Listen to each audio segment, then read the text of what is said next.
I want to tell you before anything else that I did everything by the book. I want that understood from the very first sentence, because for years afterward people heard the shape of this story before they heard the facts of it, and the shape of it makes me sound like either a fool or a hero, and I was neither. I was a rookie guard 6 weeks into my first posting at the palace at Harrowgate, and on a gray, cold, ordinary Tuesday morning, I stopped a strange man in a gardener's coat from walking through a gate he had, as it turned out, every right in the world to walk through, and I did not let him pass until he could prove who he was. The trouble was that the man could not prove who he was, not because he had no proof. Because the only proof he had was his own face, and I did not know his face at all. "I'm going to need to see your pass," I told him for the second time, and my voice came out steadier than I felt, which I count as one of the great achievements of my life. He looked at me the way you might look at a dog that has just done something unexpectedly clever, not offended, curious. "I don't carry one," he said. "I never have. I don't think I own one, if I'm honest with you." "Then I'm afraid I can't let you through the Rosalind Gate, sir." "It's a lovely morning for it, though, isn't it?" he said, glancing past my shoulder at the orchard beyond the iron bars, the mist still lying low along the grass between the apple trees, and he said it so mildly, so entirely without menace, that for one wobbling half-second I nearly stood aside out of pure instinct, the animal instinct you have toward anyone who talks to you like an old friend. Then I remembered where I was standing, and who had trained me, and what would happen to me if I let a man with no pass walk into the private orchard of the King of Eldermoor because he'd complimented the weather. "It is a lovely morning," I agreed. "I still need to see your pass." That was where it started. I did not know, standing there with my rifle at rest and my collar too tight and my breath fogging in the cold, that I had just begun the strangest and, in the end, the best morning of my whole career. I only knew that a man in a mud-caked gardener's coat and a floppy canvas hat was standing on the wrong side of a gate he was refusing to leave, and that it was my job, my very first real job as a guard of the king's household, to decide what happened next. I should explain how I came to be standing at that gate at all, because none of what follows makes sense unless you understand the sort of person I was before that Tuesday, and I promise you I have not softened it in the retelling. If anything, I have to stop myself from making it worse than it was, because for years now, whenever a new recruit hears this story for the first time, they assume I must be exaggerating my own foolishness for the sake of the tale. I am not. I was exactly as I am about to describe. My name is Wystan Hollis. I grew up on a small holding 2 days' ride from Harrowgate, in a village called Fenbridge that most maps don't bother to name, the youngest of 4 children and the only one who ever left. My mother kept bees and mended harness leather for the whole village, and never once in my memory broke a rule she considered a rule, even the small unwritten household ones, like not putting your elbows on the table or not speaking ill of the dead before the funeral meats were cleared. I believe I got it from her, this business of taking rules seriously. My father used to say that if you told me the sky was blue because a regulation said so, I would spend the rest of my life defending the color blue to anyone who disagreed with it. I joined the King's Guard the autumn I turned 18 because I wanted, more than anything, to be part of something that meant what it said. I had grown up on stories of the Guard, not the grand ones, the parade ground ones, the ones about foreign officers humbled and thugs put in their place, though I liked those too, but the quieter ones, the ones about a man standing exactly where he was told to stand, in exactly the position he was told to hold, for exactly as long as duty required, without complaint and without deviation. There was a nobility in that which I could not entirely explain to my mother when I told her I was leaving Fenbridge, but which she seemed, in her own way, to understand, because she packed my satchel with dried meat and a small leather-bound copy of a poem about steadfastness that I still carry, folded into quarters, in my breast pocket to this day. Training took the better part of 2 years. I will not walk you through the whole of it, because it would take as long to tell as it took to endure, but I will tell you that I was, by every measure the instructors used, a very good recruit and a very stiff one. I finished top of my intake in the written examinations. I could recite, without looking, the entire contents of the palace standing orders, all 41 sections and their subsections, in the correct sequence, including the appendices concerning ceremonial dress in inclement weather, which nobody else in my class had bothered to memorize because nobody else in my class believed anyone would ever ask them to. My drill sergeant, a barrel-built old soldier named Corwin Blaine, who would later matter a great deal to this story, used to say that I approached the manual the way other young men approached scripture, and he did not entirely mean it as a compliment, though he did not entirely mean it as an insult either. "You'll loosen up," he told me once, near the end of my training, watching me fold a tunic with what he called an alarming devotion to the crease. "Everybody loosens up eventually. The palace does it to you. You'll see things that no rule book covers, and you'll learn to use your head instead. The manual covers a great deal, Sergeant." The manual, he said, was written by men who never once imagined half the things that happen inside these walls. And he left it there, in that infuriating way instructors have of telling you something is true without telling you why, so that you spend the next several months waiting to find out what he meant. I was posted to Harrowgate proper in the early autumn, assigned first to interior corridor duty, where nothing at all happens except very old paintings watching you walk past them, and then, after 5 weeks of this, moved out to the perimeter rotation, which was considered a step up, though a junior one, because the perimeter of a royal residence the size of Harrowgate covers a great deal of ground that most visitors never think about. Not every gate in that ring of stone and iron is grand. Some of them are grand, the great court gates, the ambassador's approach, the wide ceremonial arch where the parades form up and where I had, in fact, seen the king with my own eyes exactly twice in my 6 weeks at the palace, both times from 100 yards off, both times in full state dress, surrounded by so many officers and household staff and gleaming carriage horses that he had seemed to me less like a man and more like a weather event. Something that happened to the whole courtyard at once, rather than a person you might individually meet. But most of Harrowgate's gates are small, plain, practical things, tucked into corners of the outer wall where deliveries come and go, where staff slip in and out on their own business, where nobody official ever seems to be watching, which is of course exactly why they are watched so carefully by the people whose job it is to watch them. I was assigned, in my 6th week, to the dawn rotation at the Rosalind Gate. I did not know, when I was given the posting, why it was called that or that it mattered.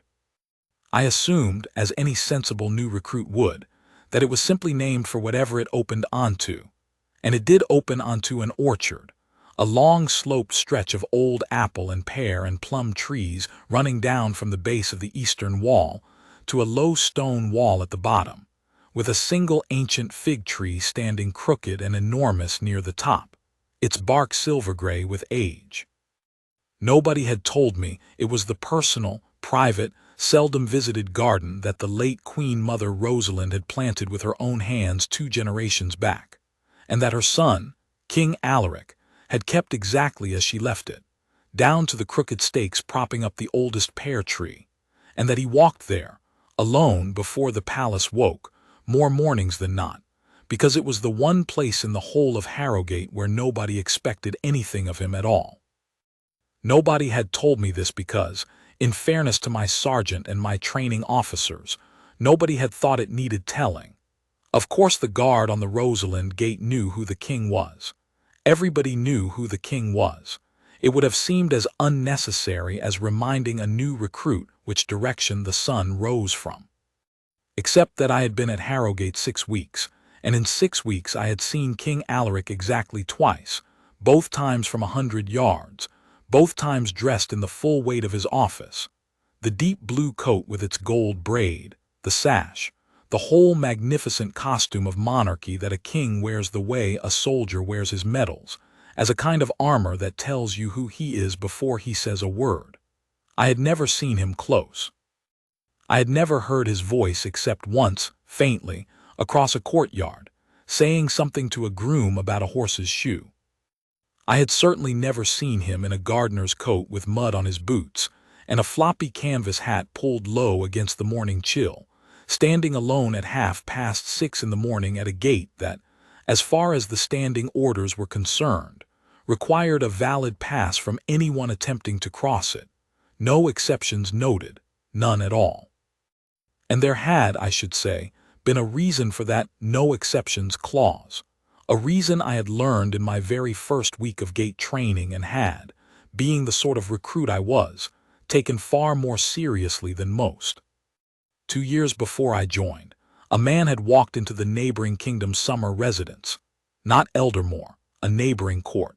The story had traveled across every guardhouse in the region as a cautionary tale, dressed convincingly as a minor foreign dignitary, complete with a forged letter of introduction, and a manner so smooth and confident that 3 separate junior guards had waved him through 3 separate checkpoints without a second look, purely because he behaved as though he belonged.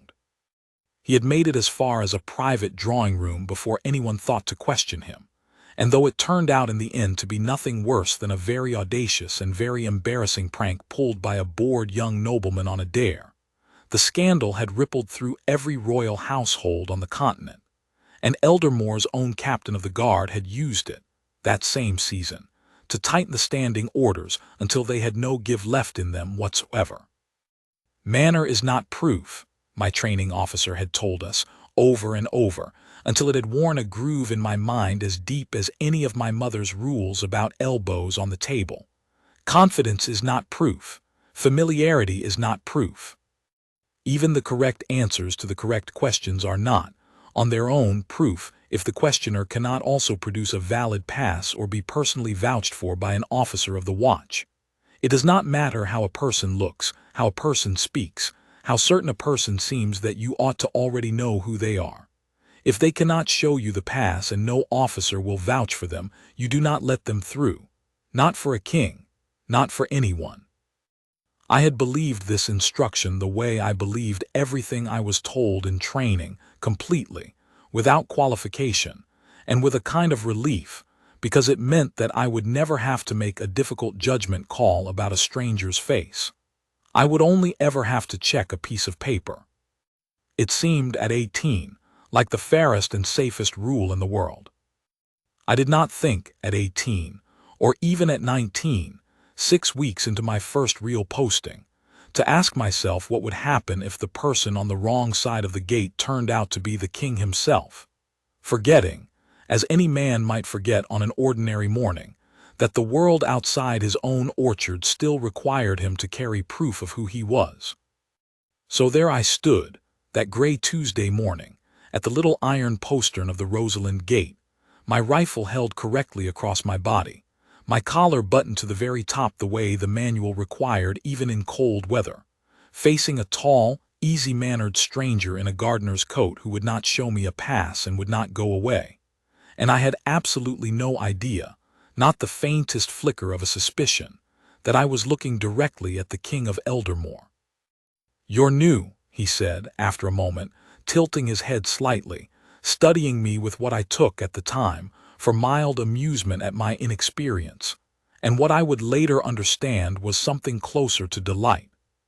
6 weeks, sir," I said, because it seemed rude not to answer a direct question, even while I was in the middle of refusing him passage through a gate. "Guardsman Wystan Hollis, Rosalind Gate, dawn rotation." "Wystan Hollis," he repeated, as though turning the name over to see how it sat. "That's a Fenbridge name, isn't it? There's a Hollis family out that way that keeps bees, if I remember rightly." I felt for a moment a genuine jolt of surprise, because that was in fact my family, and it is not a common enough name that a stranger ought to be able to place it so precisely, and I remember thinking, with the particular blindness of a young man absolutely certain he is doing everything correctly, that this was clearly some clever attempt to unsettle me, to make me feel that we already knew each other and could therefore dispense with formality. I had been warned about exactly this sort of thing in training. Familiarity is not proof. "I couldn't say, sir," I said, which was not strictly true but felt at the time like the disciplined answer. "I still need to see a pass before I can let you through this gate." "I understand," he said, and he did not sound annoyed. If anything, he sounded absurdly pleased. "And if I don't have one?" "Then I'm afraid you'll need to remain here, sir, while I confirm your identity through the proper channel." "And what channel is that?" "I'll need to radio my sergeant," I said, "and if he can't vouch for you, we'll need to escort you to the gatehouse to establish who you are before you can proceed any further, in either direction." He looked for just a moment, genuinely delighted by this, in a way that struck me as odd even then, though I filed it under the general category of eccentric behavior rather than anything more significant. "Escort me to the gatehouse," he said, as if tasting the words. Yes, all right. Let's do that then, shall we, Guardsman Hollis?"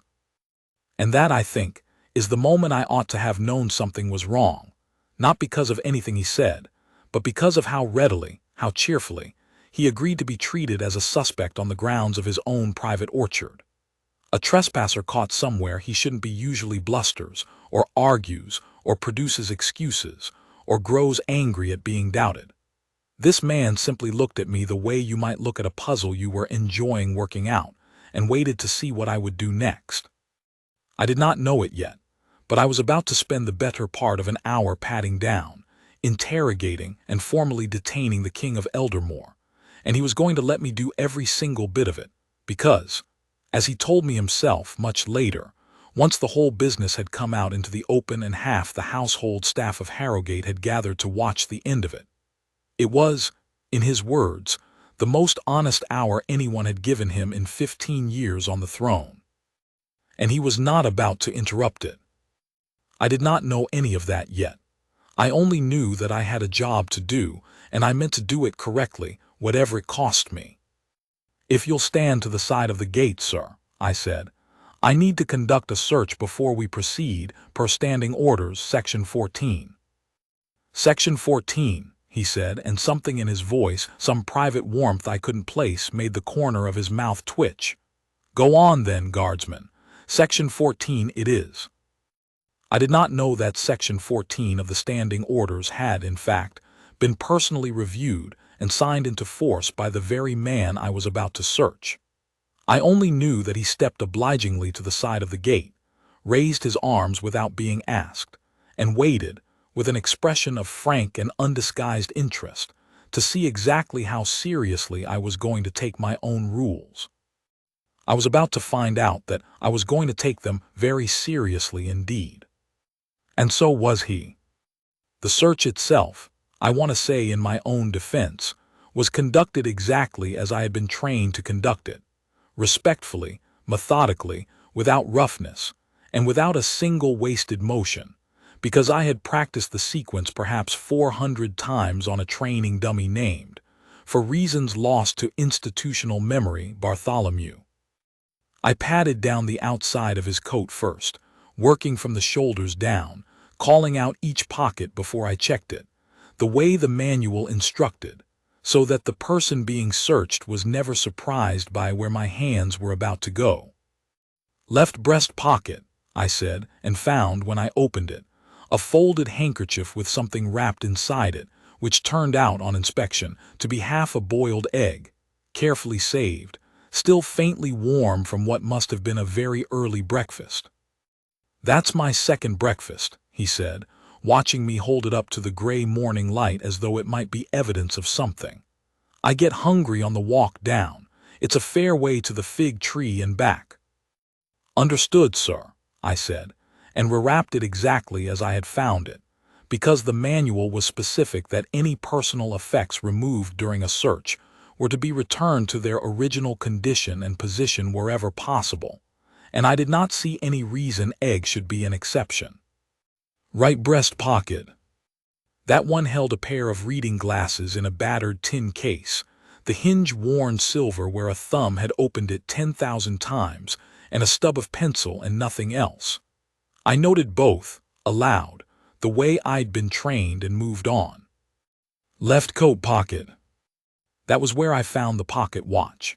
It was a heavy, old-fashioned thing on a worn leather fob, the case scratched with the particular soft patina of something carried every day for years rather than kept for show. And when I opened the back of it, the way we were trained to open any timepiece during a search, in case something was hidden beneath the movement, I found an inscription engraved in small, careful letters on the inside of the case. To my son on his crowning day, always your mother's boy first. Dar. I read it twice. I remember the cold going up through my boots from the flagstones, and the mist still sitting low along the orchard grass beyond the bars, and a robin somewhere in the hedge making the particular scolding noise robins make at intruders, and I remember thinking, clearly, calmly, with the total unwarranted confidence of a 19-year-old who has just found what he believes to be a significant clue, that this was, without question, a stolen item. "Sir," I said, holding the watch up, "can you account for how you came to have this?"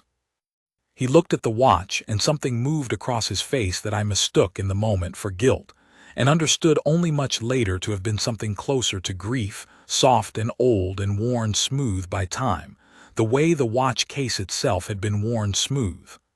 "It was a gift," he said, "from my mother, on the day I was crowned." "And your name, sir, for the record?" "Alaric," he said. I wrote it down, Alaric. It is not, I promise you, an uncommon name in Eldermoor. There were 2 boys called Alaric in my own year of training, and a baker in Fenbridge, and I have since met no fewer than 6 more in the ordinary course of my career. And I want it firmly on the record that hearing a stranger say the single word Alaric, while standing at a garden gate did not, and should not, have been expected to strike a bell that every other clue in the world had somehow failed to strike. "Alaric what, sir?" There was a pause. Looking back, it is the pause I remember most clearly of the whole encounter, because in it, I am quite certain he was deciding, with what I can only call mischief, the specific and rare mischief available to a man who has spent 15 years being treated, by absolutely everyone he meets, with total and unbroken deference, whether to end the joke there and tell me plainly who he was, or whether to see exactly how far the morning could go. "Just Alaric will do for now," he said, "if it's all the same to you Guardsman Hollis." I wrote in my notebook, in the careful block capitals we were trained to use for anything that might later be entered into an official log, "Subject declines to provide surname." And I felt, writing it, the small cold satisfaction of a man who believes he has just caught something. "And the watch, sir, you said it was a gift from your mother." "That's right." "Is your mother able to confirm that, if I were to ask her?" He looked at me for a long moment, and something in his eyes was so bright, so full of a feeling I could not name, that for the second time that morning I very nearly stood aside, purely on the strength of how much I suddenly, inexplicably wanted to make him stop looking like that. "My mother," he said gently, "passed away some years ago. But she planted every tree on the other side of this gate with her own hands, and I come to walk among them most mornings before the palace wakes, because it is the only place left where I can still hear her telling me to mind the low branch by the 3rd pear tree, which I still forget, every single time, and which is why I still have a scar just here." He touched a spot above his left eyebrow, half hidden beneath the brim of his hat. "If that isn't proof enough for your Section 14, Guardsman, I'm not sure what would satisfy you." I did not know, at the time, that the Rosalind Gate opened onto the one garden in the whole of Harrowgate, named for the late Queen Mother. I did not know that R stood for Rosalind, or that every senior member of the household staff understood, without ever needing to be told twice, that the king's early walks in that particular orchard were sacred, private, and never, under any circumstances, to be questioned by anyone who valued their position.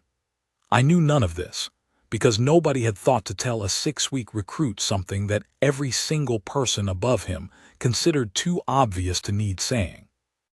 What I knew was that a man with no pass, no surname he was willing to give, and a watch he could not independently verify had just told me a very moving story about his dead mother, and that the manual, my beloved manual, the one I had recited perfectly in every examination, was entirely clear on this point as well. "I understand this must be difficult, sir," I said, and I meant it. I was not being cruel, I want that understood. I felt genuinely, wretchedly sorry for him even as I continued. But sentiment isn't proof of identity either. I'll still need to escort you to the gatehouse. "Of course," he said, and there was no anger in it at all, only that same bright, private amusement. "Lead the way, Guardsman Hollis." I finished the search. Right coat pocket held a folded letter, sealed, addressed to no one visible from the outside, which I noted but did not open, because the manual is clear that sealed correspondence found on a person during a search is to be logged and preserved unopened pending review by an officer, never read by the searching guardsman himself, a rule I have since come to be enormously grateful existed. Because if I had opened that letter I would have found the royal seal pressed into the wax on the inside fold, and the game would have ended 20 minutes sooner than it did, which would have made for a much shorter and much less instructive morning, and trouser pockets, which held only a single heavy brass key, worn smooth, unmarked, and a handful of coins. "That's the gate key to the walled section down by the fig tree," he said helpfully, as I turned the brass key over in my hand, looking for any marking that might tell me something. "It sticks in the cold. You have to lift the latch and turn at the same time." "Noted, sir," I said, and wrote it down, though I could not, for the life of me, have told you at the time why it mattered, or that it was in fact the single most damning piece of evidence in the entire search, because only a person who used that gate constantly, who had used it for years, who had a genuine and long-standing intimacy with its stubborn old lock, would know precisely how to work around its particular fault. I noted it the way I noted everything that morning, dutifully, thoroughly, and with absolutely no idea what any of it meant. "Right," I said, straightening up, tucking my notebook back into my breast pocket, beside the little folded poem my mother had given me 2 years before, which felt in that moment like a very great distance away indeed. "I need to radio my sergeant before we proceed to the gatehouse." "By all means," he said, "radio away." I unclipped the handset from my belt, keyed the frequency for the perimeter watch office, and did my level best to sound like a guardsman who had this entire situation completely under control, which, in fairness to my 19-year-old self, I very nearly managed. "Rosalind Gate to watch office, come in." There was a crackle, and then Sergeant Blaine's voice, flattened and tinny through the handset, sounding, as he always did at that hour of the morning, like a man who had been awake considerably longer than he wanted to be. "Watch office, go ahead, Hollis." "Sergeant, I have an unidentified male at the Rosalind Gate, no pass, declines to provide a full name. I've conducted a search per Section 14, no weapons found, but I'd like authorization to escort him to the gatehouse for formal identification." There was a pause on the other end, and I could hear, faintly, other voices in the background. The watch office at that hour was always chaos, deliveries arriving, the overnight rotation handing off to the day rotation, someone arguing about a missing crate of lamp oil, and Sergeant Blaine, I am quite sure, was only half listening to me, the way a man half listens to the 40th routine call of a long morning. "Use your judgment, Hollis," he said. "If he won't show a pass and nobody vouches for him, bring him in. You know the drill." "Understood, Sergeant." I clipped the handset back onto my belt with, I will admit, a small surge of pride because he had trusted me to use my judgment, and I intended to use it flawlessly. "You're to come with me, sir," I told the man in the gardener's coat, and gestured toward the gravel path that ran along the inside of the wall toward the gatehouse, some quarter-mile distant, past the kitchen gardens and the old stable block. "Lead on, guardsman," he said, and fell into step beside me, unhurried, hands clasped loosely behind his back, looking for all the world like a man out for a pleasant morning stroll rather than a suspected trespasser being escorted under guard to answer for himself. We had not gone 30 paces before we came upon old Prout. Cormac Prout had been head gardener at Harrowgate for as long as anyone could remember, a small, weathered, enormously cheerful man with a face like a walnut and hands like old rope, and I had met him exactly once before, during my second week on the perimeter rotation, when he had caught me admiring a particularly fine stand of delphiniums near the kitchen wall, and had talked at me for 20 straight minutes about soil acidity without once pausing for breath. He was famous among the staff for a habit that I had assumed at the time was simply one of the palace's many small eccentricities. He bowed. He bowed to everyone. He bowed to the housekeeper and the stable boys and the delivery carts, and according to one of the older guards who had told me the story with enormous relish over supper my first week, he had once been seen, in full seriousness, bowing to a particularly magnificent rosebush that had just come into bloom, informing it that it was putting on a proper show this year, Your Majesty of the Border, a phrase that had entered permanent circulation among the household staff as a joke about anything that seemed above its station. So when Prout came around the corner of the kitchen garden wall that morning, wheeling a barrow of mulch, took one look at the man walking beside me, and dropped into a bow so deep and so immediate that his cap nearly fell into the mulch, saying with total sincerity, "Your Majesty, lovely morning to you, isn't it?" I did not think, even for a single half-second, that I was witnessing anything other than old Prout's well-known running joke, extended on this particular morning to a total stranger. "Morning, Prout," the man in the gardener's coat said, with what I now understand was enormous, barely suppressed delight, and Prout straightened up, gave me an odd, searching look that I completely failed to interpret correctly, and wheeled his barrow on toward the compost heaps without another word, glancing back over his shoulder twice before he disappeared around the wall. "Friend of yours, is he?" I asked, mostly to fill the silence, because the whole exchange had struck me as faintly comical rather than significant. One eccentric old gardener bowing to an unidentified man with no pass, both of them apparently in on some private joke I wasn't part of. "An old friend, yes," the man said. "He planted that stand of delphiniums you were admiring, I'm told." I stopped walking. "How did you know about that?" "Small palace," he said mildly. "News travels." I want to be honest and tell you that this should have troubled me more than it did. It troubled me a little.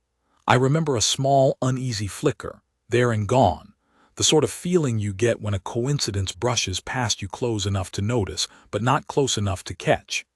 And then I filed it away under the same heading as everything else that morning, a category I had privately begun to think of as things this strange, well-informed man somehow knows, which I intended to raise with my sergeant once we reached the gatehouse, and which I was quietly rather proud of myself for having noticed and recorded, because it seemed, to my untrained eye, like exactly the sort of small detail a good guardsman was supposed to catch.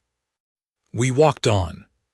We had nearly reached the kitchen entrance, a low stone archway with a delivery yard beyond it, when a young kitchen maid came hurrying out with an empty basket under her arm, saw us, and stopped dead in the middle of the yard, her mouth falling open. "Your Majesty," she said, and then, catching sight of me, my uniform, my rifle, the general shape of an escort, her eyes went very wide indeed, and she dropped into a hasty, flustered curtsy, nearly upsetting her basket. "Will you be wanting eggs again this morning? Only cook wasn't sure if you'd already." "Not today, Nettie, thank you," the man beside me said warmly, and there was real fondness in it, the easy fondness of someone who knew this girl's name and asked, most mornings, after her family, though do tell your mother I asked after her knee. "I will, sir, I will," Nettie said, still looking flustered. her eyes darting between the two of us with an expression I can now, looking back, only describe as pure astonished bafflement at the sight of her king under armed escort. Though at the time I read it, I am almost embarrassed to write this down, but I promised myself I would tell this story honestly, as simple deference to a superior kitchen figure.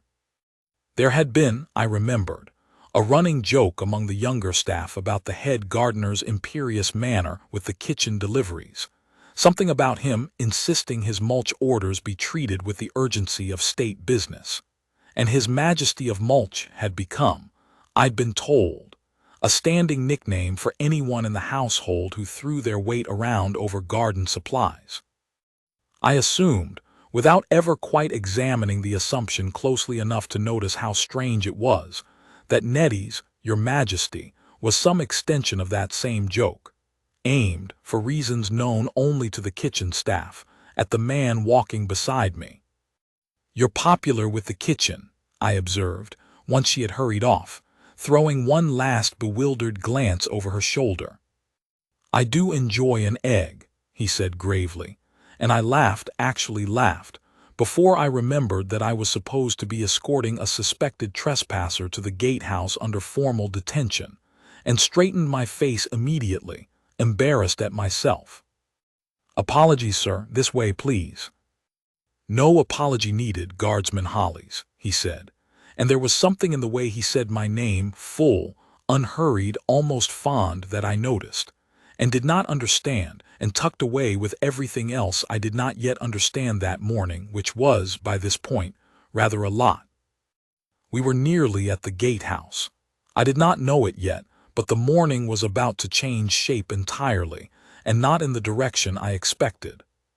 The gatehouse at that hour was a low, warm, cluttered room smelling of wood smoke and boot polish, with a logbook the size of a paving stone chained to the duty desk, and a kettle that never quite stopped simmering on the small iron stove in the corner. 2 off-duty guardsmen were finishing their tea when I came through the door with my charge, and both of them looked up, and both of them, I noted with some satisfaction, seemed as thoroughly unable to place the man as I was, which reassured me enormously at the time, and which I have since understood meant nothing at all, because they were both new to the perimeter rotation themselves, and had, like me, only ever seen the king from a great and ceremonial distance. "Got a live one, Hollis," one of them said, grinning, and I ignored the jibe with what I hoped was professional dignity and steered my charge toward the duty desk. "Unidentified male, no pass, detained at the Rosalind Gate," I said, opening the great logbook to the day's page and reaching for the pen chain beside it.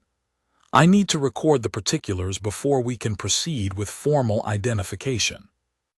"Efficient," the man beside me murmured, and I could not tell, then or now, whether he meant it kindly or was simply enjoying himself so thoroughly that everything I said struck him as delightful.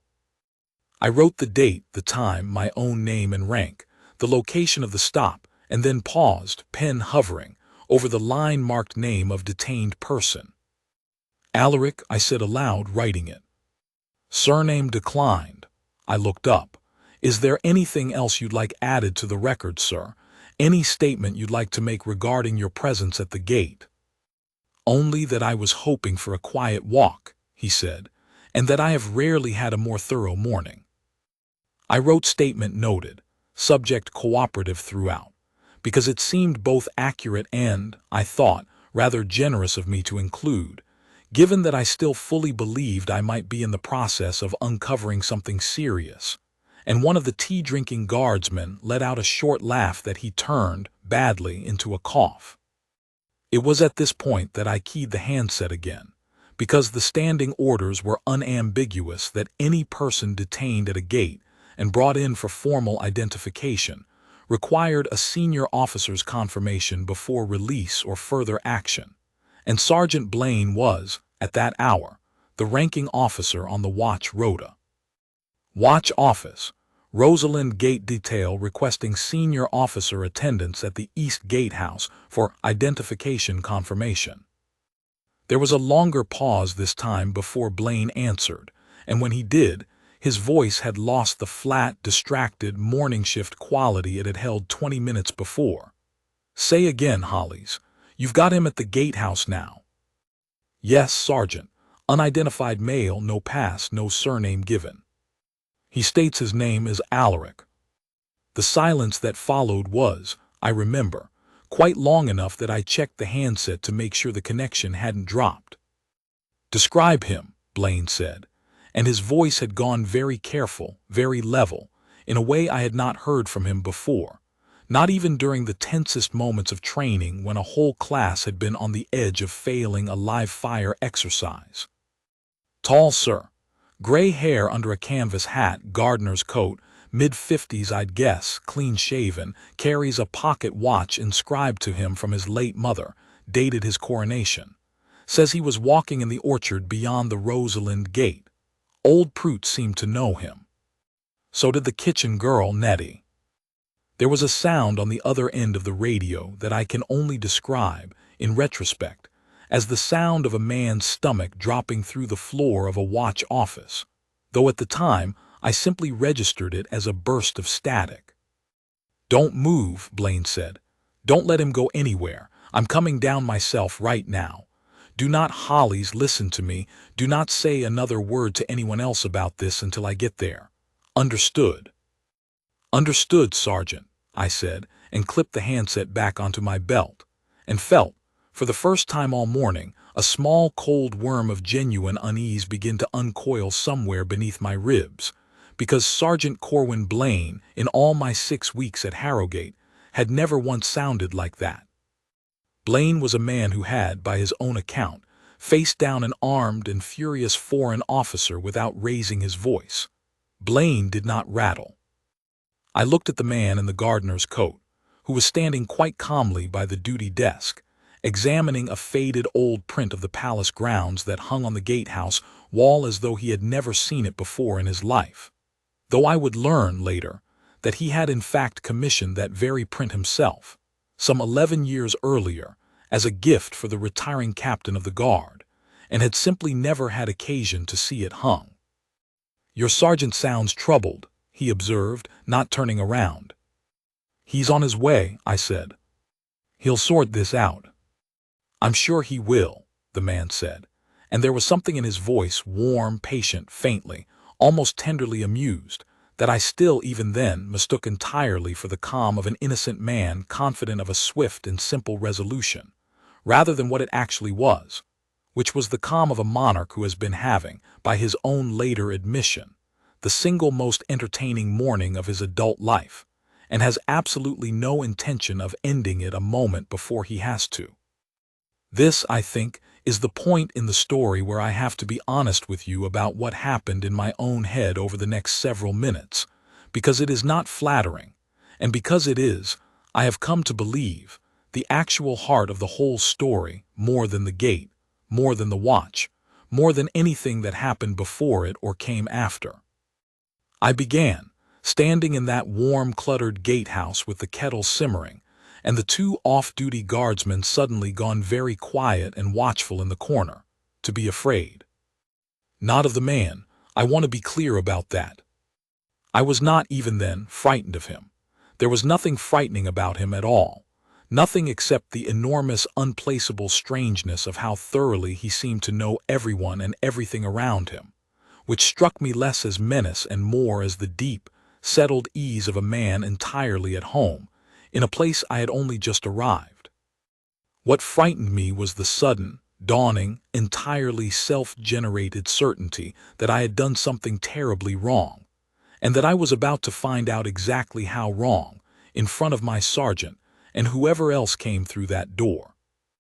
I want to walk you through the thoughts I had in those few minutes of waiting, because I have told this part of the story far less often than the funny parts, and I think it matters, because it is the part where I very nearly stopped being able to breathe properly. I thought first that I had somehow detained an important foreign visitor, perhaps a minor lord from one of Eldermoor's allied houses, perhaps a diplomat traveling incognito for reasons of state I could not begin to guess at, and that my sergeant's alarm meant I had blundered into some delicate matter of protocol that would embarrass the household in front of a neighboring court, the exact sort of thing my training had warned me, in the abstract, could ruin a young guardsman's career before it had properly begun. I thought second, chasing the first thought in an anxious spiral, of my mother, and of the letter I would have to write her if I was dismissed, and of how she had sold 2 of her best hives to help outfit me for the journey to Harrowgate, and of the particular quality of silence that would fall over our kitchen table if I came home in disgrace 6 weeks into a 2-year training's worth of promise. I thought third, and this is the thought that embarrasses me most, looking back, though I have come to believe it is also the most human one, that Sergeant Blaine's evident alarm meant I had been not too cautious but not cautious enough, that somewhere in my search or my questioning I had missed some crucial danger, some hidden weapon, some reason the man had needed watching far more closely than I had watched him, and that whatever was about to happen was going to be my fault twice over. Once for stopping an innocent man, and once for failing, in some way I couldn't yet identify, to properly secure a situation that had turned out to be more serious than I understood. None of these thoughts, I want to stress, involved the actual truth. Not one of them came anywhere close to it. I stood there for perhaps 4 minutes, waiting for my sergeant, quietly convinced that my career was ending in one direction or another, while the actual King of Eldermoor leaned against the gatehouse wall studying a print of his own grounds, and from everything he told me afterward, thoroughly enjoying my visible discomfort without having the faintest idea it had curdled, in my own mind, into something as bleak as it had. "You've gone very pale, Guardsman Hollis," he said, after a moment, and there was a gentleness in it that cut straight through my spiral, the way a familiar voice can sometimes reach you even when you're half drowning in your own thoughts. "Sit down, if you like. I don't imagine I'm going anywhere. I'm required to remain standing while a detainee is under my charge, sir," I said, though my knees, if I am honest, would have been grateful for the chair. "Of course you are," he said, and something in his tone made it sound less like mockery and more like genuine respect, though I could not have told you in that moment which it was. "Section 14 again, I expect." "Section 19, actually, sir. Conduct during detention." He laughed a real laugh, warm and surprised, the first unguarded sound I'd heard from him all morning. "You really do know the whole book, don't you?" "I try to, sir." "Why?" he asked, and it did not feel like an idle question. He had straightened up from the wall and was looking at me properly now, the amusement still there but something else beneath it, something more attentive. Most young guards learn the parts that keep them out of trouble and skim the rest. You've quoted me 3 separate sections in the space of half an hour, and I'd wager money you could quote me 30 more if I asked. I did not know, answering him, that I was about to give the single answer that would matter most in the whole encounter. More than the search, more than the watch, more than the pocket egg or the brass key or any of the small comic details that would later be repeated, with great relish, at every guardhouse in Harrowgate for years to come. I only knew that he had asked me an honest question, in a low, quiet gatehouse with the kettle still simmering, and that something about the stillness of the last few minutes had stripped away my nervousness enough to let me answer honestly.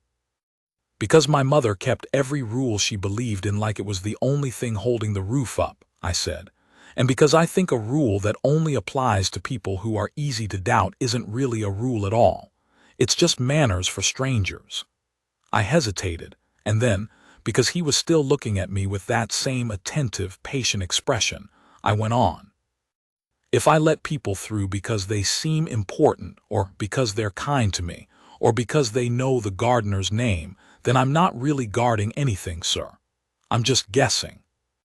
And I didn't come all this way from Fenbridge to stand at a gate and guess." He was quiet for a moment. Behind him, through the small gatehouse window, I could see the mist beginning to lift off the orchard beyond the wall, and somewhere out past the kitchen block, a bell was ringing for the early staff shift, and the whole ordinary machinery of the palace was grinding awake around us, entirely unaware of what was standing in the gatehouse doorway waiting to happen. "That," he said finally quietly, "is the best answer to that question I have been given in 15 years, Guardsman Hollis. And I have asked a great many guardsmen." I did not understand, then, the particular weight behind 15 years, or why a stranger's opinion of my reasoning should matter enough for him to say so with such evident feeling. I only knew that something had shifted in the small, warm room, some balance of ease that I could not name, and that I was more unsettled by it, in that moment, than I had been by anything else that had happened since the gate. It was then that the door banged open, hard enough to rattle the print on the wall, and Sergeant Corwin Blaine came through it at something close to a run, his tunic half-buttoned, his face the color of old ash, and behind him, moving fast despite his age, came a second man I did not recognize at all, tall, silver-haired, immaculately turned out even at that early hour, with the particular bearing of someone who has spent 30 years being obeyed the instant he opens his mouth. Blaine's eyes went straight past me, straight past the logbook, straight to the man in the gardener's coat, and I watched my sergeant, a man who had, in my 6 weeks under his command, never once shown the slightest crack in his composure, come to a dead stop 3 paces inside the door and bow so low and so fast that I genuinely thought, for one absurd half-second, that he had tripped. "Your Majesty," Blaine said, and his voice cracked slightly on the second word. I did not. Hollis had no way of knowing, sir. He's only been with us 6 weeks. He wasn't told. It was my error entirely to assume." The words "Your Majesty" landed in that small, warm gatehouse the way a stone lands in still water, and I felt every single thing I thought I understood about the last hour of my life ripple, crack, and begin, very slowly, to come apart. I looked at the man in the gardener's coat. He was looking back at me, and he was smiling, not the private, amused, faintly mischievous smile he had worn through the whole of the search and the walk and the questions in the gatehouse, but something wider, warmer, and entirely, unmistakably delighted. The smile of a man who has just watched the second act of a very good play arrive at exactly the moment he had been waiting for. "Sergeant Blaine," he said, without taking his eyes off me, "I would be very much obliged if you would introduce me properly to Guardsman Hollis. I don't believe we've had the pleasure." I do not remember deciding to drop to one knee. I remember the flagstones, cold even through my uniform trousers, and the rifle slipping slightly in my grip as I fumbled it into the correct position for a formal bow, and my own voice, several octaves higher than I would have liked, saying something that I am fairly sure was meant to be an apology and came out instead as something closer to a strangled squeak. "Your Majesty, I had no idea. I would never have Section 14 requires. I only meant." "Guardsman Hollis," King Alaric of Eldermoor said, and I looked up from my knee, into the face of the man I had searched, questioned, doubted, and formally detained not 40 minutes before, and found him not angry, not cold, not even faintly annoyed, but laughing so freely and so warmly that Sergeant Blaine, still frozen mid-bow by the door, looked almost as bewildered by the king's reaction as I felt by my own. "Get up off that cold floor before you catch your death," the king said, still laughing, "and let me tell you, in front of your sergeant, exactly what an extraordinary morning you have just given me." I got up. My legs did not entirely cooperate, and I had to catch the edge of the duty desk to keep from swaying, and I was aware, in a distant and mortified way, of the 2 off-duty guardsmen in the corner staring at me with expressions of such total, slack-jawed disbelief that I understood, even through my own private panic, that this story was never, under any circumstances, going to stay contained to a single gatehouse. "Your Majesty, I have to formally apologize," Sergeant Blaine began again, straightening at last from his bow, his face still ashen, "for any inconvenience Guardsman Hollis may have." "Sergeant Blaine," the king said, holding up a hand, and though his voice was still light, there was enough of the throne in it suddenly that Blaine fell silent instantly. I did not ask for an apology. I asked to be properly introduced. Would you do me the honor? Blaine blinked, recalibrated, and drew himself up into something approaching his usual bearing, though his hands, I noticed, were still not entirely steady. Your Majesty, may I present Guardsman Wystan Hollis, 6 weeks into his posting at Harrowgate, currently assigned to the dawn rotation at the Rosalind Gate. Guardsman Hollis, the king said, and turned to face me fully, and I made myself stand as straight as my legs would allow. I would like the record to show your record, Sergeant, the one open on that desk, precisely what happened this morning, because I intend to have it entered exactly as it occurred, without a single word softened on my account. He held out his hand, and Blaine, understanding, passed him the pen from beside the great logbook, and the king bent over the page I had filled in not 20 minutes before, reading it with an expression of open, delighted amusement that grew, line by line, into something closer to helpless laughter. Subject declines to provide surname, he read aloud and glanced up at me. I do apologize for that, Guardsman. It genuinely did not occur to me in the moment that withholding it would look quite so suspicious. I was rather enjoying myself. You were, Your Majesty, I said before I could stop myself, and then went cold with horror at my own tongue, but the king only laughed harder. Search conducted per Section 14. Left breast pocket, 1 boiled egg wrapped, believed to be second breakfast, he continued, reading on, and by now Sergeant Blaine had abandoned any pretense of composure and was staring at the logbook over the king's shoulder with an expression somewhere between horror and helpless disbelief. Right breast pocket, reading glasses, pencil stub. Left coat pocket, pocket watch, inscribed, subject unable to independently verify origin. Guardsman Hollis, you searched the King of Eldermoor for a boiled egg and found it suspicious. I found it consistent with your statement, Your Majesty, I said, but not on its own conclusive. There was a short, strangled silence, and then the king let out a great bark of laughter that I felt certain must have carried clear across the kitchen gardens, and behind him, in the doorway, because word travels through a palace faster than any bell, faster than any messenger, faster, I am quite sure, than sound itself. A small crowd had already begun to gather.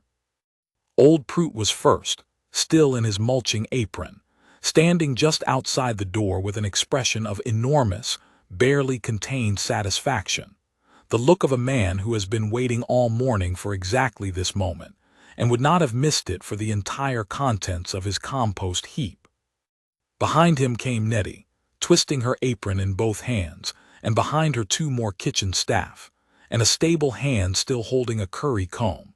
And by the time the tall, silver-haired man I had noticed following Sergeant Blaine through the door finally stepped forward and cleared his throat, the little gatehouse doorway was crowded 3 deep with people who had, apparently, dropped whatever they were doing the instant word reached them that the king had been detained at the Rosalind Gate by the new boy on the dawn rotation. Your Majesty, the silver-haired man said, bowing with far more composure than Blaine had managed, Captain Ossian Marsh at your service. I came the moment I heard. I trust, his eyes flicked to me, not unkindly, but with the particular sharp assessment of a man whose entire career rested on exactly this sort of situation never happening. I trust there has been no difficulty. No difficulty at all, Captain, the king said. Quite the opposite. I would like you to explain to me, in detail, precisely how a guardsman with 6 weeks' service came to be standing alone at the Rosalind Gate this morning, without ever once having been shown my face outside of full state dress. Captain Marsh's expression did something complicated, and I watched, with a strange detached fascination, as an entire silent conversation about institutional failure passed between the captain and my sergeant in the space of about 2 seconds, neither of them saying a word. That would be a gap in the induction rotation, Your Majesty, Marsh said carefully. New guardsmen are shown your majesty during the formal reviews in state dress as part of orientation. Informal recognition, knowing your majesty out of dress, at a private hour, in private clothing, is generally absorbed over the first several months through ordinary exposure. Guardsman Hollis simply hadn't yet had the opportunity. "So what you are telling me," the king said, and I could hear now that he was working very hard not to laugh again, "is that my own guard trains its newest recruits to recognize me only when I am dressed as a king, and never once thinks to mention what I look like when I am not." "That would appear to be an accurate summary, your majesty," Marsh said, with the particular flat dignity of a man delivering bad news he cannot avoid delivering. "Then I have learned two things this morning, Captain," the king said, "and I intend to act on both of them. The first is that there is a gap in your training program precisely wide enough for a king to walk through unrecognized, which I suspect has been true for rather longer than anyone has cared to notice, since it has apparently never mattered until a guardsman conscientious enough to actually enforce the rules happened to be standing at the right gate." He let that sit for a moment, and I saw Captain Marsh's jaw tighten slightly, already, I imagine, composing the memorandum he would have to write by that afternoon. "And the second," the king went on, and now he turned back to face me, and the laughter in his eyes had softened into something else, something warmer and steadier, "is that I have just spent the better part of an hour being searched, questioned, doubted, and formally logged by a guardsman who would not let me through my own gate without proof, and who told me— I want you to hear this exactly as he told me, Captain, because I intend to remember it word for word— that a rule which only applies to people who are easy to doubt is not really a rule at all. It is just manners for strangers." The doorway had gone very quiet. Even Prout, who I would learn had told this exact story to at least 40 people by the end of that same day, was holding his breath. "I have had guards salute me my whole life, Guardsman Hollis," the king said. "I have had guards open doors for me and clear rooms for me, and stand at attention for hours in weather that would fell a lesser man, all because of who I happened to be born. Every single one of them did their duty admirably. But this morning, for the first time in 15 years, a guardsman treated me exactly the way he would treat anyone else who walked up to that gate without a pass. Which is to say, he treated me as though the rule actually mattered, rather than as though I was somehow above needing it to apply to me. Do you understand how rare that is?" "No, your majesty," I said honestly, because I did not yet, though I would come to understand it very well in the years that followed. "It is rarer," he said, "than almost anything else I am given. People give me deference constantly. They give me honesty far less often, and they give me consistency. The plain, unglamorous, unbending consistency of a rule applied the same way to a king as to a stranger, almost never at all, because it never once occurs to them that I might actually want it." He glanced at the logbook again, at my careful block capitals, at subject declines to provide surname, and something in his face, for just a moment, went soft and almost private, the way it had when he'd told me about the low branch by the third pear tree. "My mother would have liked you enormously, Guardsman Hollis. She had very little patience for people who bent the rules for anyone with a fine coat, and rather a lot of patience for anyone who didn't." I did not know what to say to that. I am not sure, even now, that there was anything to say to it that would not have sounded foolish, so I said the only thing that felt true. "I was only doing my job, your majesty." "Yes," he said and smiled, the wide, warm, thoroughly delighted smile I had first seen when Blaine came through the door. "That is precisely the point. You were only doing your job. And you did it perfectly, from the first word to the last, and I would like the entire watch office, the entire palace, and frankly the entire kingdom of Eldermoor to know it." It was at this point that a second voice, cool and amused and unmistakably familiar even to a guardsman who had barely heard it before, came from the crowd gathered in the gatehouse doorway. "I do hope," said Queen Consort Morwenna, stepping through the press of kitchen staff and stable hands with the particular unhurried elegance that made whole rooms fall quiet without her ever raising her voice.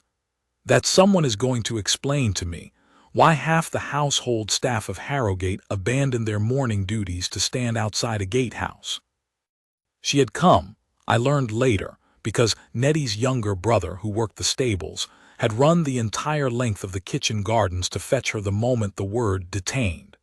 And the word "majesty" had been spoken in the same sentence anywhere near the kitchens, and she had arrived expecting, by her own account, something considerably graver than what she found: a king bent nearly double with laughter, a mortified young guardsman still white about the mouth, and a logbook open on the desk with "subject declines" to provide surname written across it in careful, damning block capitals. "Morwenna," the king said, wiping his eyes, "come and see what our newest guardsman has done to me." She came and looked at the logbook. She read it. I watched her read it, watched her lips move very slightly over second breakfast and unable to independently verify origin. And then she looked up at me with an expression I did not know, at 19, how to interpret, and which I have since come to recognize as one of the finest compliments I have ever been paid in my life, though it did not feel that way at the time. "You searched him," she said, "for an egg." "I found an egg on his person, Your Majesty," I said, because it seemed, even now, important to be accurate. "I logged it in accordance with procedure." "He also," the king put in, delighted all over again, "made me account for the provenance of my own mother's watch." Queen Morwenna looked at me for a long moment, and then, to my very great surprise, she laughed, not politely, not the small social laugh I imagined she gave a great many things in the ordinary course of a day, but a real, startled, helpless laugh that made Prude in the doorway grin so wide I thought his face might crack. And that seemed, more than anything the king himself had said, to settle something in the watching crowd, as though her laughter was the final confirmation that this whole strange morning was, in fact, safe to find funny. "I have been trying," she said, once she had recovered herself, "for 15 years, to get this man to carry proof of who he is when he goes wandering off on his own. I have told him it is dangerous. I have told him it sets a bad example. I have told him that one day he will walk into some difficulty entirely of his own making, and no one will believe he is who he says he is. And do you know what he always tells me, Guardsman Hollis?" "No, Your Majesty." "He tells me that everyone always knows who he is, that there is no need. That the whole business of proof and passes is for other people, because his own face is proof enough." She turned back to the king, and there was real affection under the mock severity in her voice, the particular fondness of a woman who has had this exact argument with her husband 100 times and has finally, gloriously, been proven right in front of an audience. "Well, Alaric, apparently your own face was not proof enough this morning. It took a boiled egg and a pocket watch, and even then the boy wrote your name down as unconfirmed." "I am aware, my love," the king said, and I could not be more pleased about it.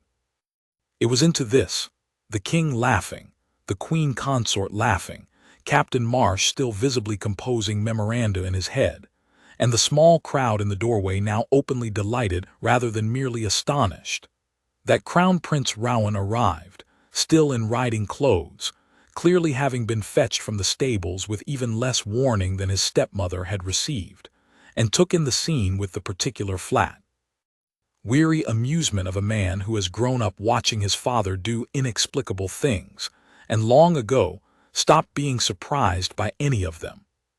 "Someone arrested my father," he said, not quite a question. "Detained," I said before I could stop myself, because it seemed, suddenly, enormously important to get the terminology right in front of the Crown Prince as well. "Not arrested, Your Highness. Detained for identification purposes, pending confirmation by a senior officer." Rowan looked at me for a moment, and then at his father, and then at the logbook, which the king, with obvious glee, turned around so his son could read it properly. "Second breakfast," Rowan read aloud, and something in his composed, careful expression finally cracked, and he laughed too, that easy, unguarded laugh of a grown son delighted by his father's foolishness, and reached out to clap me on the shoulder with a familiarity that made my whole spine go rigid with the effort of not flinching. I have been telling him for years he ought to carry something on him. Nobody ever listens to me either. It apparently takes a guardsman with 6 weeks' service, and absolutely no sense of who he's talking to. I had a very good sense of who I was talking to, Your Highness, I said. I simply had no proof of it, and proof was what the rule required. Rowan looked at me again, longer this time, and something in his face shifted from amusement into something more considering, more genuinely interested, the look of a man filing a fact away for later use. "No," he said slowly, "I don't suppose you did have any sense of it at all, did you? That's rather the whole point, isn't it?" "Yes, Your Highness." "Good," he said, and turned back to his father. "I like him. Don't let Marsh reassign him somewhere dull out of embarrassment." "I have no intention of reassigning him anywhere at all," the king said, "except possibly closer to me, which I will get to in a moment. First, Captain Marsh, I believe there is a sealed letter in Guardsman Hollis's possession that he found in my coat pocket, and quite correctly declined to open.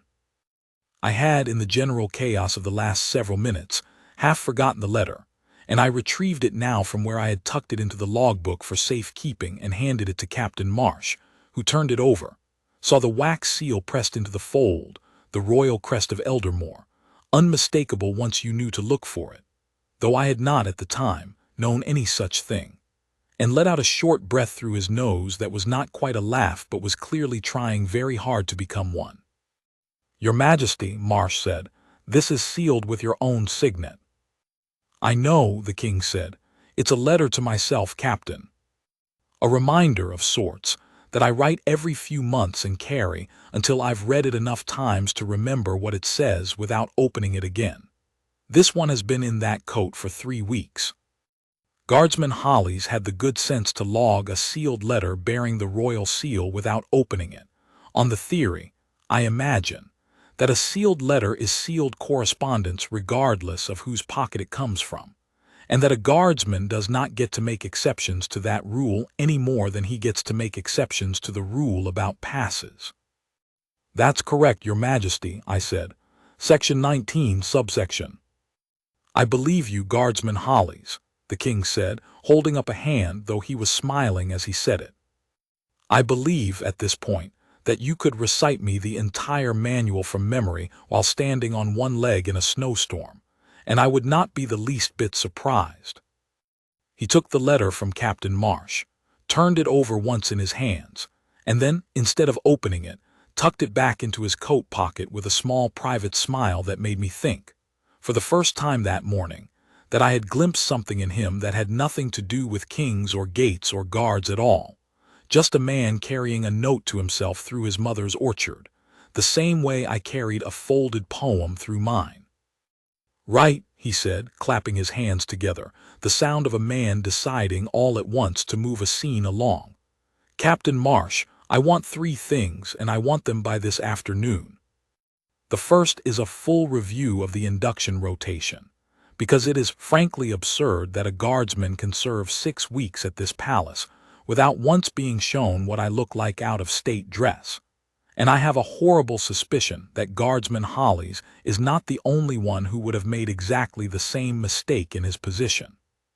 The second is a formal commendation entered into Guardsman Hollis's service record for exemplary conduct in the performance of his duty, effective this morning, and I want the exact wording of Section 14 and Section 19 quoted in it, because I intend for every officer who reads that file for the next 30 years to know precisely which sections he was enforcing when he searched me for an egg." Captain Marsh, to his very great credit, did not laugh, though it clearly cost him something. "Yes, Your Majesty."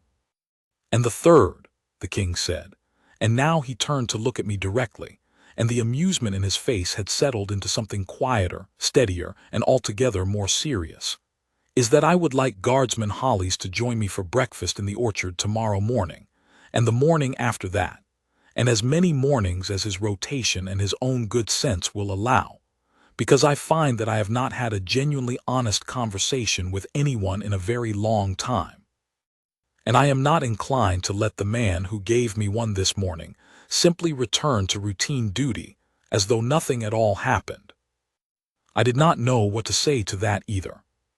I looked at Sergeant Blaine, some old instinct telling me that a rookie guardsman did not simply accept a personal invitation from the king without his sergeant's leave, and Blaine, who had by now recovered enough of his composure to look faintly, helplessly amused at the whole situation himself, gave me the smallest possible nod, the kind of nod that says plainly, "Don't be an idiot, say yes." "I would be honored, Your Majesty," I said. "Good," the king said, and clapped his hands together once more, the gesture I would learn, of a man who had made up his mind about something and wanted the world to know it was settled. "Then it's decided. Captain Marsh, the commendation, the training review, and breakfast in that order of urgency, though I confess the breakfast is the one I'm least willing to postpone."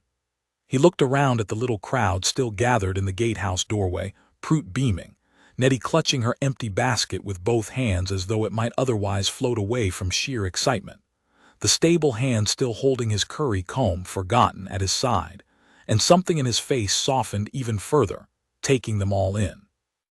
"And I would like it known to every single person currently standing in this doorway, and to every person you will each, without question, tell about this within the hour, that Guardsman Hollis did nothing wrong this morning. Not one thing. He was correct in every particular, from the pass to the search to the questions to the escort, and if any officer of this household ever suggests otherwise, they may bring the matter directly to me." There was a ripple of quiet laughter through the doorway, and Prut, unable to contain himself a moment longer, called out, "Told you he'd have his hands full, didn't I, Nettie? New boy's got more backbone than the last three put together." "You did know, then," I said, turning to him because it had been nagging at me since the moment I'd first seen him bow. "This morning, at the kitchen wall, you knew exactly who he was." "Course I knew, lad," Prut said, grinning until his whole walnut face creased nearly shut. "Known him since he were a boy no taller than that barrow, running wild through his mother's orchard, getting stung by my bees 6 times a summer. I've bowed to that man in gardening clothes for 30 years. Didn't seem my place to spoil whatever the pair of you had going on, especially once I saw the look on his face. Haven't seen him enjoy himself that much since the last harvest fair, and that were only because the goat got loose in the ambassador's tent." "You could have told me," I said, though without much heat, because I was beginning, even in my own dazed and mortified state, to find the whole thing almost as funny as everyone else clearly did. "And miss this," Prut said, gesturing broadly at the gatehouse, the logbook, the king still faintly pink with laughter, the queen consort dabbing at her eyes with a lace handkerchief, the crown prince grinning like a boy half his age. "Not for all the Delphiniums in Eldermoor, lad. Not for all of them." Nettie, emboldened now that the danger had so plainly passed, stepped forward as well, still twisting her apron. "I nearly gave it away myself, sir," she said to me, half apologetic, half delighted, "when I said Your Majesty right out in the yard. I thought you must have clocked it then, surely, and I couldn't work out why you just kept walking him along like nothing had happened." "I thought you were joking about the head gardener," I admitted, and this, more than anything else that had been said so far, produced the single loudest burst of laughter from the assembled crowd, Prut loudest of all, wheezing and thumping his own chest with one weathered hand. "His Majesty of Mulch," Prut gasped when he could speak again, wiping his eyes. "Oh, that's rich, that is rich. Wait until the head cook hears that one." "I feel I ought to point out," the king said, still grinning, "that I have never once in 15 years thrown my weight around over a mulch delivery, and I would like that noted in the log as well, for the sake of my reputation." "Duly noted, Your Majesty," I said, and reached, out of pure habit now, for the pen, and there was another ripple of laughter through the little crowd, Warmer this time, easier. The sound of people who had stopped being astonished and had settled instead into simply enjoying the story as it unfolded in front of them. It was Captain Marsh, eventually, who brought the gathering back to some semblance of order, clearing his throat and reminding everyone, with the particular weary patience of a man who has spent 30 years managing exactly this sort of chaos, that the palace still had a full day of ordinary business ahead of it, and that His Majesty's breakfast was, by now, considerably later than usual. "Quite right, Captain," the king said, straightening his floppy canvas hat, which had gone slightly askew somewhere in the course of all the laughing. "Guardsman Hollis, I believe you still have a rotation to finish." "I do, Your Majesty," I said, and found myself smiling, actually smiling, without any of the fear that had gripped me 20 minutes before for what felt like the first time all morning. "Then finish it," he said, "exactly the way you finished this, and I will see you tomorrow at the Rosalind Gate at 6:30, and this time, Guardsman Hollis, I promise you faithfully that I will have my pass." "You don't actually have one, do you, Your Majesty?" I said before I could stop myself, and the whole doorway erupted again, Prout loudest of all, and even Captain Marsh, composing his memoranda no longer, allowed himself, at last, a proper laugh. "No," the king admitted, wiping his own eyes now, "I do not. I shall have to have one made. I understand there's rather a strict guardsman on the Rosalind Gate who won't let a man through without one." He clapped me once, warmly, on the shoulder, the way his son had done a few minutes before, and this time I did not flinch at all, and then he turned, gathered the queen consort and the crown prince with a glance, and made his way back out through the gatehouse door and into the gray, brightening morning, toward, I could only assume, an orchard breakfast that was by now several hours colder than he had originally intended. Sergeant Blaine waited until the last of the little crowd had drifted off, Prout still recounting the whole story to anyone within earshot, Nettie hurrying back to the kitchens with her empty basket and an entirely new and thrilling piece of news to deliver, before he turned to look at me properly for the first time since he'd come through the door at a dead run. "Well, Hollis," he said, and there was something almost dazed in his voice, the particular flat wonder of a man who has just watched an ordinary Tuesday turn into something he will be telling for the rest of his career. "I don't quite know what to say to you." "I followed procedure, Sergeant," I said, which felt by that point like the only sentence I had left in me. "You did," he said. "You followed it exactly, to the letter, against a man who could have had you dismissed on a whim if he'd been even slightly less delighted by the whole business than he turned out to be. And I want you to understand something, Hollis, now that the shock of it has worn off enough for me to say it properly." He looked at me, and for a moment the old drill sergeant sternness came back into his face, though softened now by something that might almost have been pride. "You were right to be afraid, back there, waiting for me. Not because you'd done anything wrong, because you didn't know yet that you hadn't. That's the difference between a guardsman who follows the rules because he's told to, and one who follows them because he actually believes in them enough to be frightened of what it might cost him.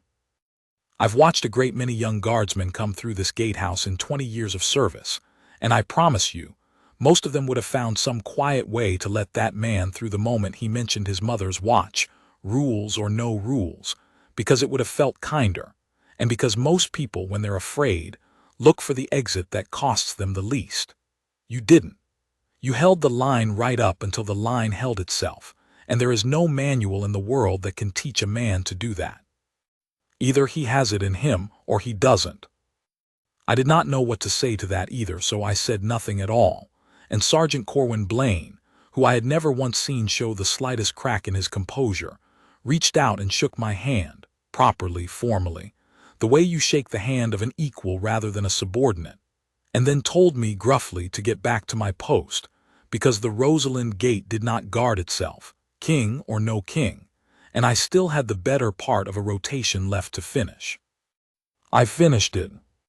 I want that on the record too, because it seems, to me, the smallest and somehow the most important detail of the whole morning.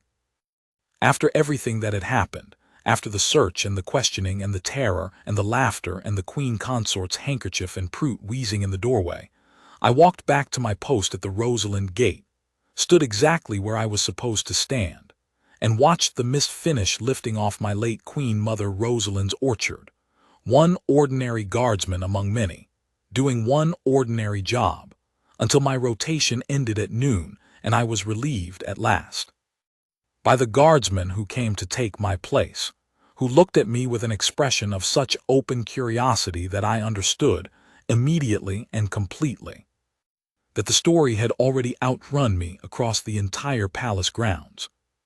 By the time I reached the barracks that evening, 3 separate guardsmen I had never spoken to in my life stopped me in the corridor to ask, with varying degrees of subtlety, whether it was true that I had searched the king for an egg. By the time I woke the next morning, the version circulating through the mess hall had grown, in the space of a single night, to include a great many details that had not actually happened.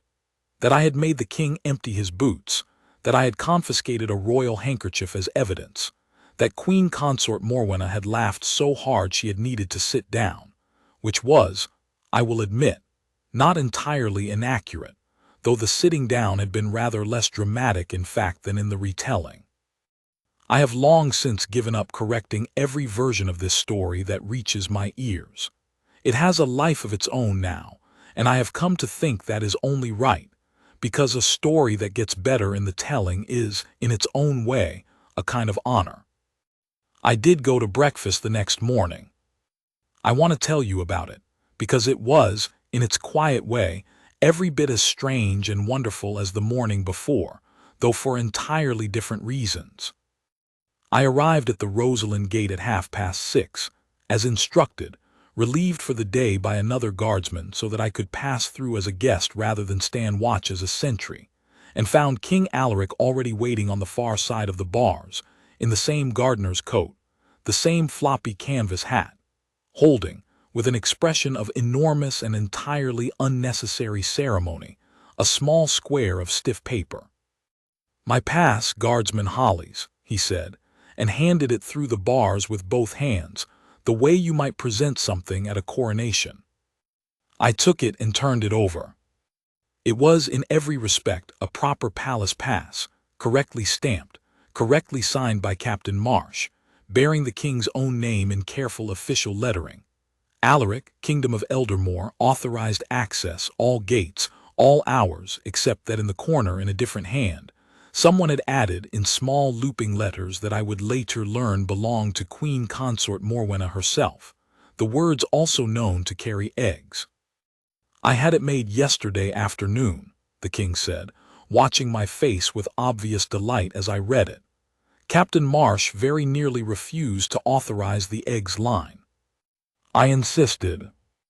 "It's a very thorough pass, Your Majesty," I said, and unlatched the gate, because a properly presented pass, correctly issued, was of course sufficient grounds for passage, and I had absolutely no further grounds on which to detain him, though I confess some small and entirely unprofessional part of me was almost disappointed by how straightforward it all was this time.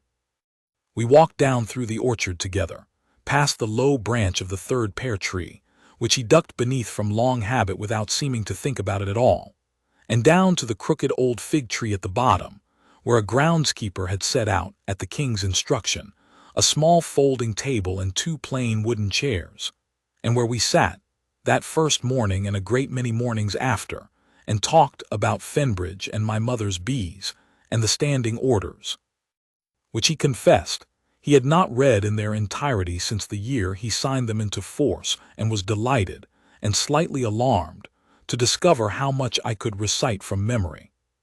He told me, that first morning, about his own mother, about Queen Mother Rosalind, about the particular stubbornness with which she had insisted on planting the orchard herself, rather than leaving it to the gardeners, because a king's mother ought to know how to get her hands properly dirty, Wystan, or what's the use of any of it.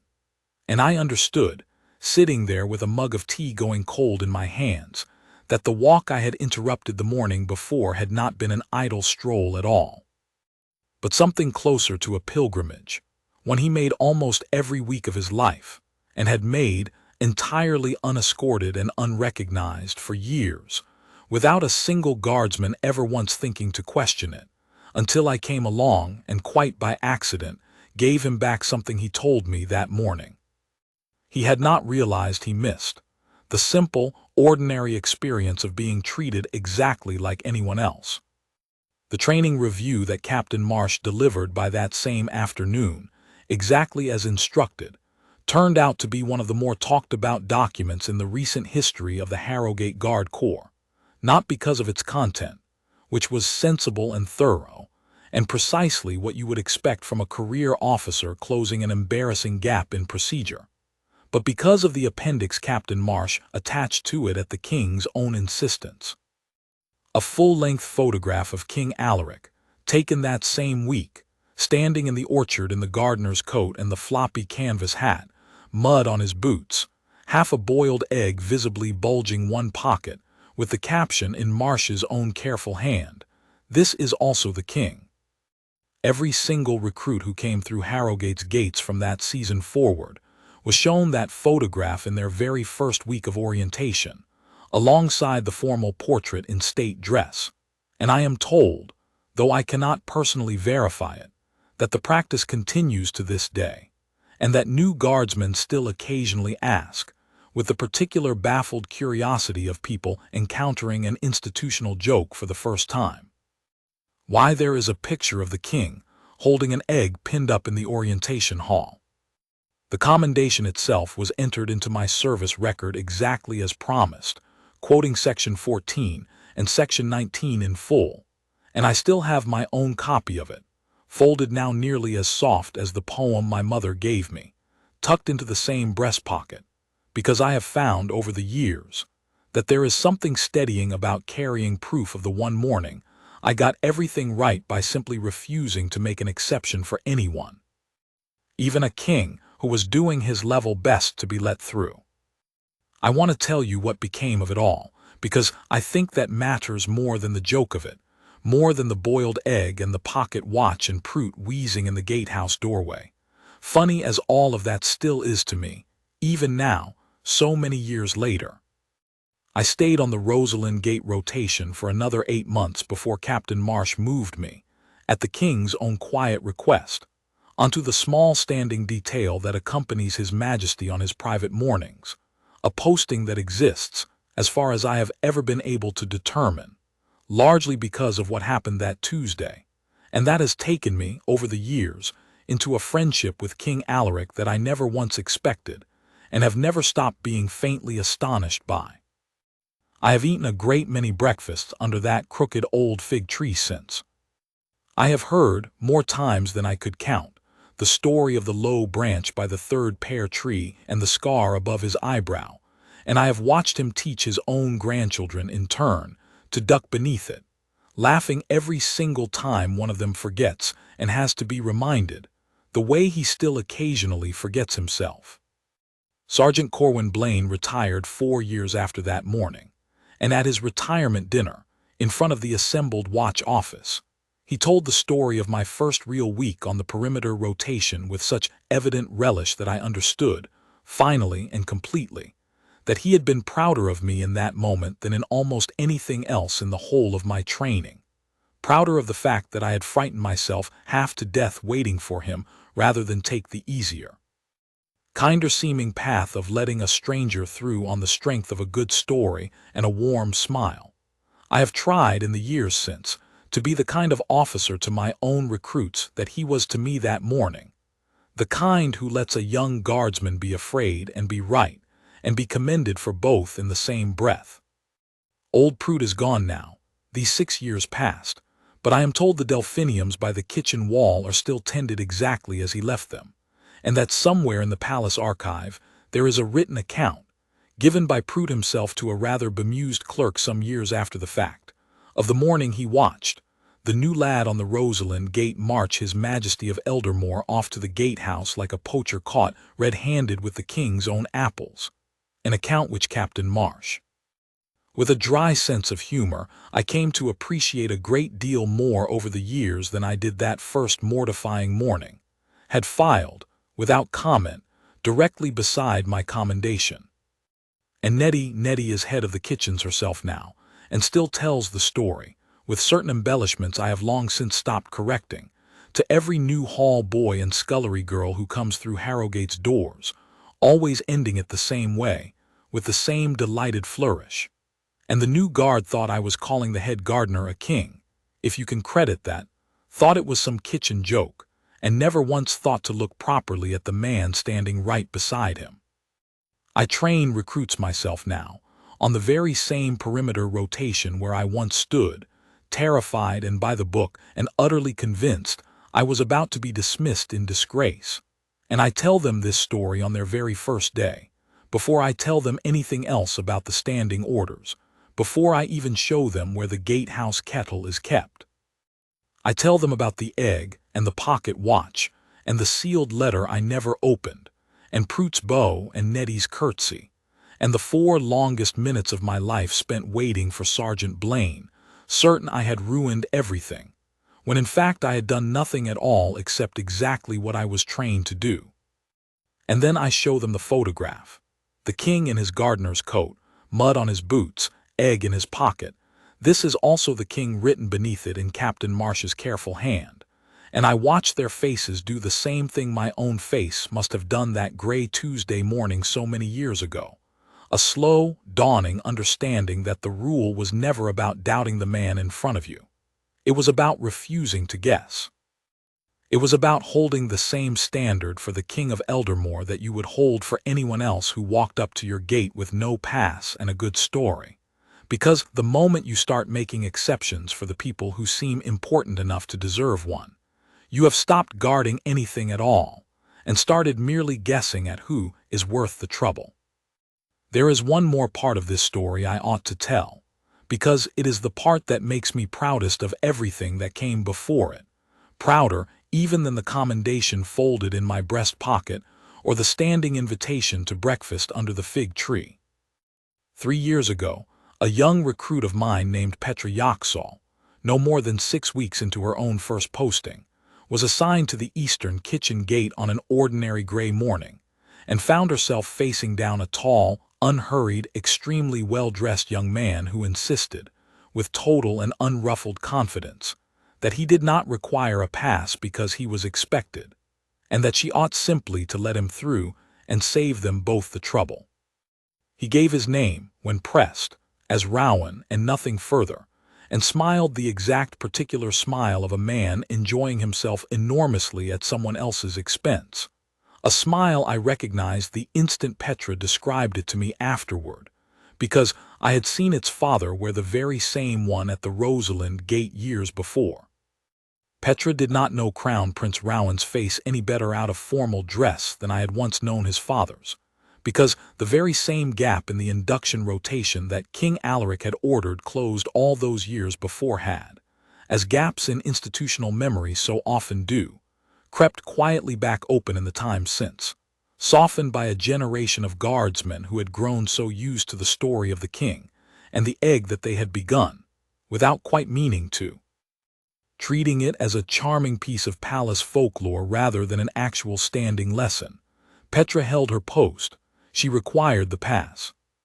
She would not be moved by his confidence, or his amusement, or his very convincing insistence that he was, in fact, expected, and she radioed it in to me exactly the way I had once radioed it in to Sergeant Blaine, her voice admirably steady, and I confess that when I heard the details, the unhurried manner, the single given name, the total lack of concern about being detained, I felt a very particular chill of recognition go straight up my spine. And I was at that gate myself inside of 4 minutes, arriving in time to watch Crown Prince Rowan, who had by then been standing patiently to one side of the gate for the better part of 10 minutes, while Petra completed a search that included, among other things, the discovery of a small wrapped parcel in his coat that turned out, once he explained it with considerable amusement, to be a birthday gift for his own father that he had been trying to deliver personally and unannounced, in what I can only assume was a piece of mischief he had learned at very close range indeed. "You'll want to have a word with your new guardsman, Sergeant Hollis," he told me, once the whole business had been sorted out and he had been properly identified and, at his own insistence, allowed to complete his search before being released, about which parts of this family's history she has apparently not yet been told. "I'll have the whole photograph reprinted, Your Highness," I told him, "with your face added beside your father's if that would help." "It would not help even slightly," he said, grinning, in a way that told me plainly it would help enormously and that he was already looking forward to it, but I would very much like to see it attempted. I stood beside Petra that afternoon while she filled out her own incident report. Watched her hand shake very slightly over the very same line, name of detained person, that had once undone me completely, and I told her exactly what Sergeant Blaine had told me on a similar cold morning years before, word for word as near as I could manage it, about the difference between a guardsman who follows the rules because she is told to, and one who follows them because she actually believes in them enough to be frightened of what it might cost her. She looked at me when I had finished, with an expression I recognized instantly, because I had worn it myself once, in a warm, cluttered gatehouse with a kettle simmering and a king laughing so hard he had to wipe his eyes, and she asked me, in a very small voice, whether she was going to be dismissed.